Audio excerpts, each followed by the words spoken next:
Yıl 1929, Paris, dünyanın entelektüel başkentiydi.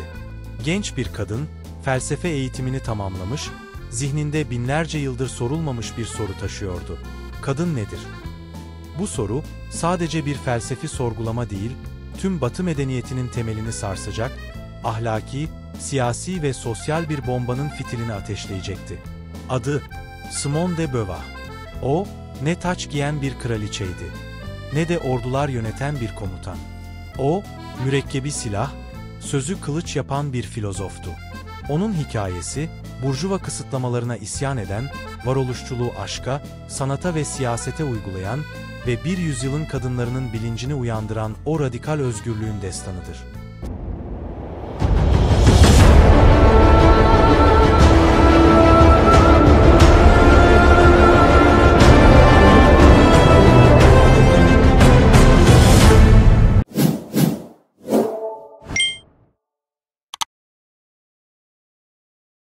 Simone, Paris'in muhafazakar burjuva ailelerinden birinde doğdu. Babasının erkek beynine sahip dediği bu kız, geleneksel evlilik ve annelik kaderini reddetti. Zihnini, o dönemin kadınlarına nadiren tanınan bir silah olarak gördü.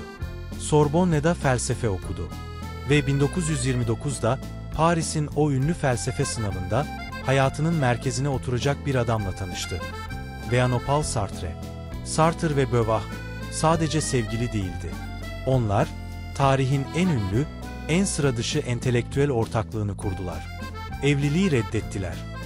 Geleneksel kısıtlamaları reddettiler. Birbirlerinin zorunlu aşkı olacaklarına, ancak dışarıdaki rastlantısal aşkları kabul edeceklerine dair yazılı olmayan bir anlaşma yaptılar.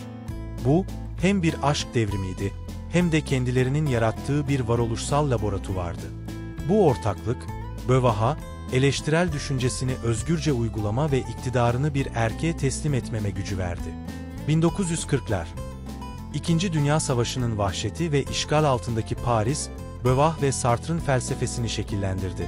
Varoluşçuluk. Eğer Tanrı yoksa ve insan doğası önceden belirlenmemişse, o zaman insan, kendi kararları ve eylemleriyle tanımlanıyordu. Özgürlük, devasa bir sorumluluktu. Beauvoir, bu felsefeyi romanlarına taşıdı.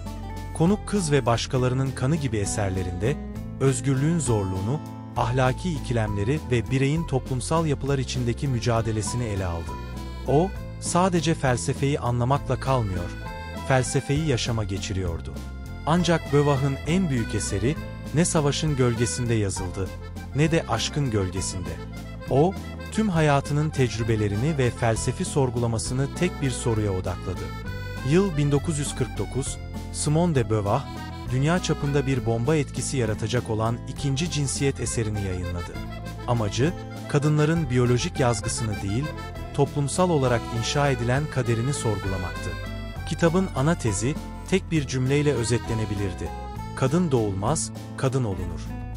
Beauvoir, kadınların ikincil konumunun biyolojiden değil, erkek egemen toplumun onları öteki olarak tanımlayan kültürel ve ekonomik yapılardan kaynaklandığını savundu. Kadın, erkeğe göre tanımlanmış pasif bir varlık olmaktan çıkıp, kendi geleceğini yaratan aktif bir özne olmalıydı. Kitap, ilk çıktığında büyük bir şok yarattı. Muhafazakarlar ve Katolik Kilisesi onu kınadı. Hatta bazı sosyalistler bile eleştirdi. Ancak bu kınamalar, onun yayılmasını engelleyemedi. Dünyanın dört bir yanındaki kadınlar, ilk kez kendi deneyimlerini felsefi bir dille tanımlanmış olarak görüyordu. İkinci cinsiyet, anında modern feminizmin kurucu metni haline geldi. Beauvoir, farkında olmadan, tüm dünyada bir bilinç devriminin annesi olmuştu. Beauvoir, sonraki yıllarda da sessiz kalmadı. Cezayir Bağımsızlık Savaşı'ndan Küba devrimine, kürtaj hakları mücadelesinden yaşlılık sorunlarına kadar birçok siyasi davaya katıldı. Hatıratlarında, kişisel hayatının ve etik arayışlarının karmaşıklığını samimiyetle ortaya koydu. O, sadece kuram yazan değil, kuramı yaşayan bir filozoftu. Elbette, hayatı çelişkisiz değildi. Sartre ile kurduğu, başkalarını da içeren etik ortaklık modeli, hem hayranlık hem de sert eleştiriler topladı. Ancak o, her zaman savunduğu şeyi yaptı. Kendi özgürlüğünün sınırlarını zorladı. 1980'de Sartre'ın ölümünden sonra, Beauvois'ın hayatında büyük bir boşluk oluştu. Yaşamının en önemli zorunlu aşkını kaybetmişti. 6 yıl sonra, 1986'da, Simone de Beauvoir da vefat etti ve vasiyeti üzerine Jean-Paul Sartre'ın yanına gömüldü. Simone de Beauvoir, felsefenin ve feminizmin tarihinde silinmez bir iz bıraktı. O, kadınların sadece biyolojik bir yazgıya indirgenemeyeceğini, her birey gibi, dünyada kendilerini inşa etme sorumluluğuyla doğduğunu savundu. Onun en büyük mirası, o basit ama devrimci tespittir. Kadın doğulmaz, kadın olunur. Bu, bugün hala yankılanan, tüm kadınlara ve erkeklere radikal özgürlüğü ve varoluşun zorluğunu hatırlatan ebedi bir sestir. O, sadece bir filozof değil. O, ikinci cinsiyeti yaratan, çağının en büyük ötekisiydi. Videoyu beğendiyseniz ve bu tarz videoların gelmesini istiyorsanız, abone olarak ve videoyu beğenerek bana destek olabilirsiniz. İzlediğiniz için teşekkürler.